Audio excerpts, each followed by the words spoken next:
In tutorial 2, we will solve a set of 5 problems on frequency hopping spread spectrum systems.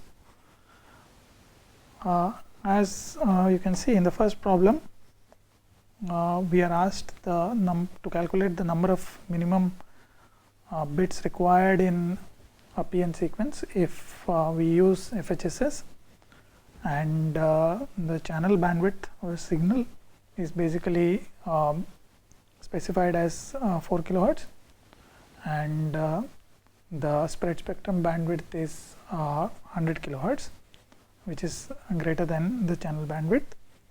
As we know, the number of hops required in order to spread out this 4K signal over 100K is nothing but the ratio of the spread spectrum bandwidth to the channel bandwidth.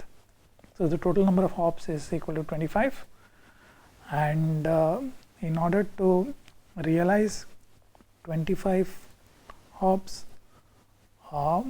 we require minimum number of bits equal to log to the base 225, because 2 raised to the number of bits in a PN sequence is basically equal to the number of hops over the spread spectrum bandwidth. So we basically calculate the minimum number of bits required as log to the base 2 of this number of hops, which is equal to 4.64, and we round it to the next highest integer, which is equal to 5. Rounding to lower will not do, because 2 raised to 4 is 16, which will not give you the number of hops that is required. In the second problem, we are given a 4-bit PN sequence and asked to find the total number of possible hops, which is basically a reverse procedure to what we did in the first problem. So straight away, if we are given number of bits, then 2 raised to the number of bits in the PN sequence is equal to the total number of hops, which in this case turns out to be 16. And moreover, the bit rate of the PN sequence is specified to be equal to 64 bits per second. So we need to find the number of finished cycles per unit time of this PN sequence, since there are 64 bits in a second and there are 4 bits in a PN sequence. So a total of 64 by 4, 16 cycles of this 4-bit PN sequence will be covered in 1 second. So therefore that settles part 2 of problem 1b. In the next problem, we are given a table of data. To start with, in the first row we have the time index from 0 to 19. Corresponding to every unit time, we are given the input data in the form of a bit stream, as you can see, and we are given the frequency for every time index. So we see that there is a hop from F1 to F21 to F11 and so on and so forth for every such time index, and corresponding to every such hop we have a free PN sequence which is assigned, which comprises of the last row of this table.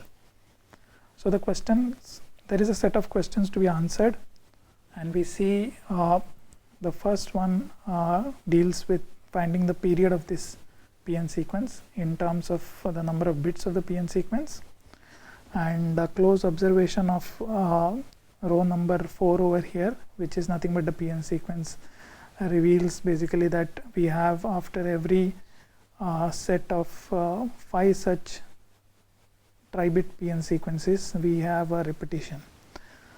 Let me just illustrate that. So we see that we have this first set of PN sequences 001, 110, 011, 001 and 001. We see that this basically repeats after once again, and so on and so forth. So what we notice, I'm sorry, this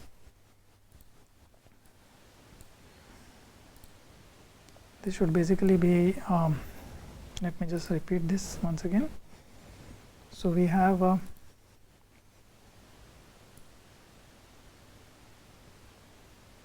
this 5, 1, 2, 3, 4, 5, and this same thing is repeated over here, as we can see.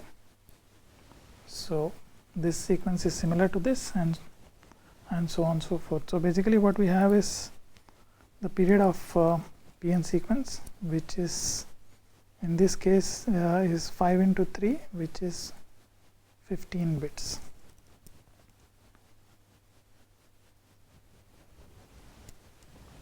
The second part of the question is what form of FSK is this system. So what we notice is that the pattern of frequencies are such that if you are able to map a single frequency dibit or tribit to a corresponding frequency, then we should be able to get this answer. So what we notice is, for example, is that we have F3 frequency, which is assigned to 1 1 over here, rather the other way around. One combination of 1 1 is assigned to F3. Similarly, we notice that a combination of 0 0 is assigned to F0, and we also have once again a combination of 1 1 assigned to F3, and here we can see 1 0 assigned to F2. So we see some kind of a pattern emerging here. So 0 0 is F0, and we see 1 1 has been mapped to F3, 1 0 maps to F2, and presumably 0 1 would map to F1. In fact, we have a 0 1 combination at the beginning itself, which is mapped to F1 and F2 1. So we will see that F2 1 will subsequently map, or should subsequently map at the receiver to F1. So this is something we will show at the end. But it appears like we have a merry FSK system to start with. That is quite clear, and it also is obvious that per symbol, that is per F, we have a die-bit combination. So we have a number of bits per symbol equal to 2, and we have a set of 4 frequencies, as we can see here. So we have the number of FSK frequencies equal to 4. The length of the PN sequence per hop, we can see that the frequency keeps changing for every time index, and every time index has a length equal to 3. So this is equal to 3, and we also notice that for every signal element, that is every die bit, the frequency changes, and so there are 2 frequencies basically being hopped onto for every die bit combination. So basically it's a case where the number of hops is greater than the number of signal elements. So this is obviously a fast FH system. Since we have 3 bits per PN sequence, so we can have as many as 2 raised to 3, which is equal to 8 carrier frequencies. And finally we need to figure out a way in order to demodulate the frequencies. So the question is how to map these frequencies F21, F22, F10 back to a frequency which belongs to this set, which is nothing but the modulating frequency. So the idea to do that is by choosing the given frequency. For example, we choose F21, and the idea is to map this F21 to one of these. So how to do that is basically by taking this subscript and finding out the subscript mod 4, because it's a 4 FSK system basically. So m is equal to 4. So 21 mod 4 can be calculated in the standard form as to how we find out mod. So we basically just divide 21 by 4. So we know that this is nothing but 1 is the remainder. So this remainder is nothing but the result of this operation, that is 21 mod 4. So we map the subscript 21 to the subscript 1, which is the remainder of this operation. So we map f21 equal to, and that is what I was talking about over here. So this combination of 0 1 is basically f1. So you can try it out with other elements as well. For example, in the case of f11, what we need to do is 11 mod 4.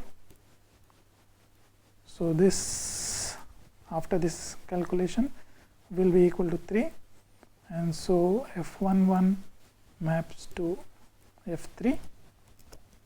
So this f11 will become f3, which is nothing but the frequency corresponding to the die bit 1 1.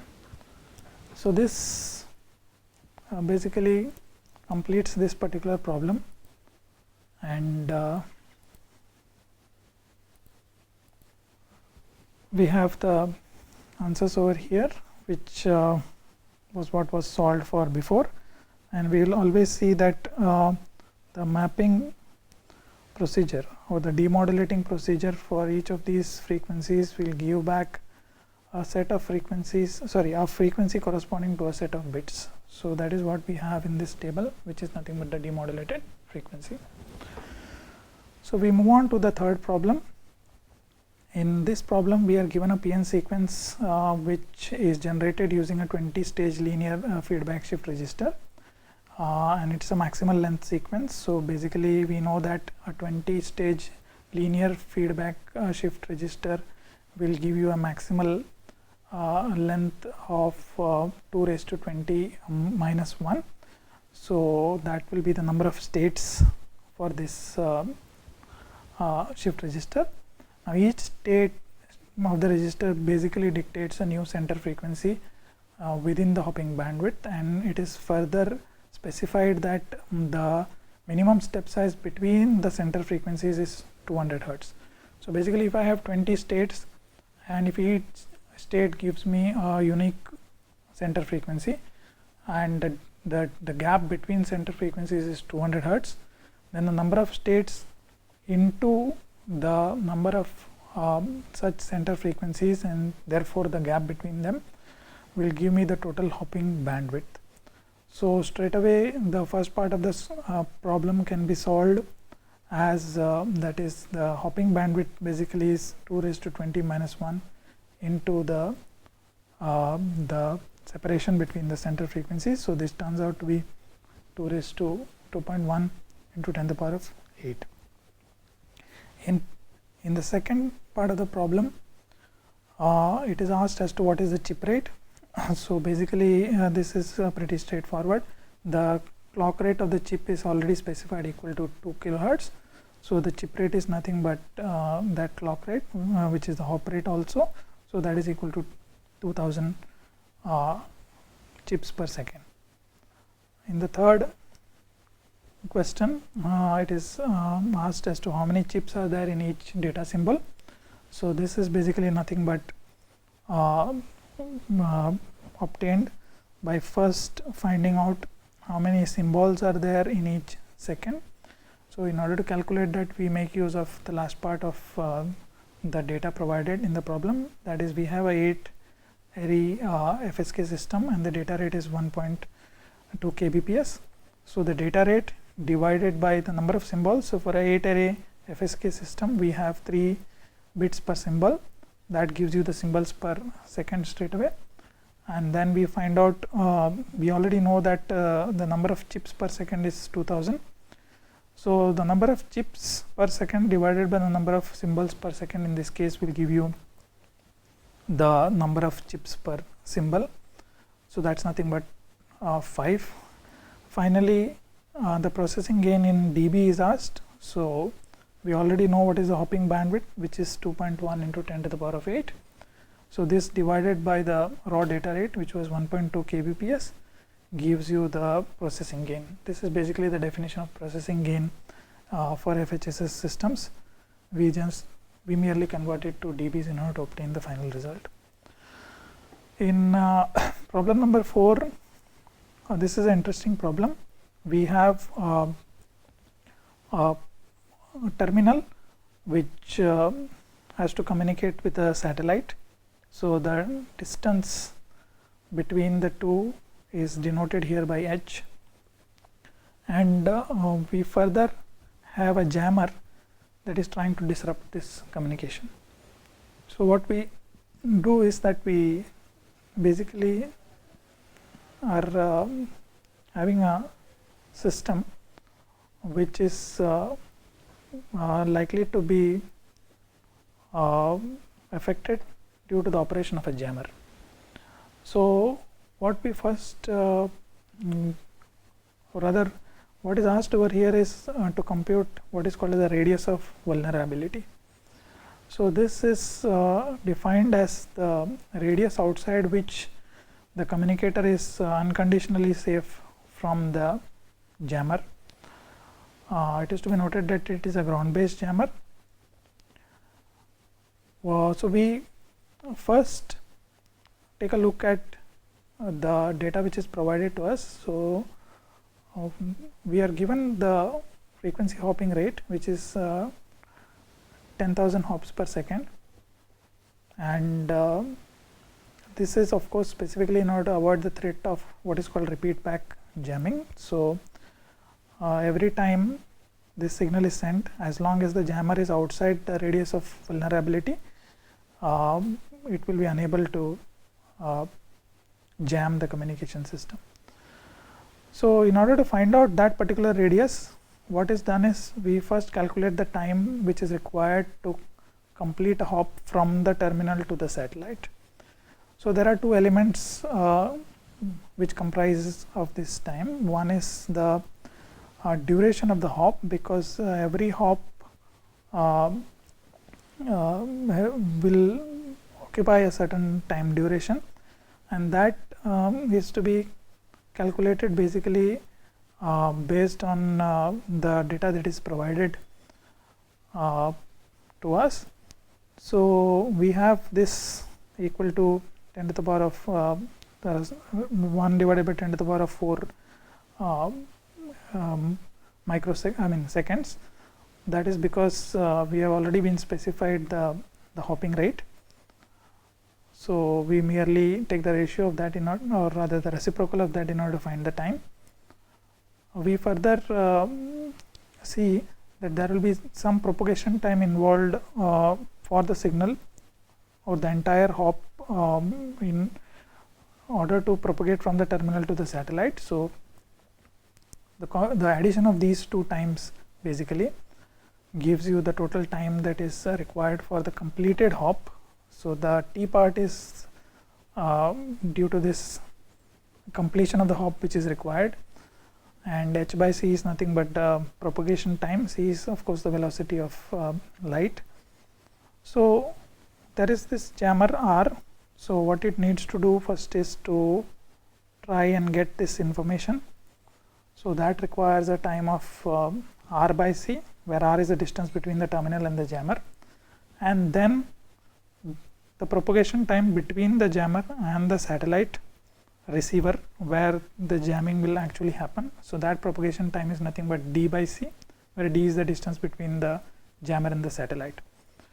So this communicator will be unconditionally safe from the jammer, provided that the time required for communication between the terminal and the satellite is lesser than the time required for the jammer to obtain the information from the terminal and then jam the signal at the satellite receiver. So that is what is formulated in this expression: t plus h by c lesser than or equal to r by c plus d by c.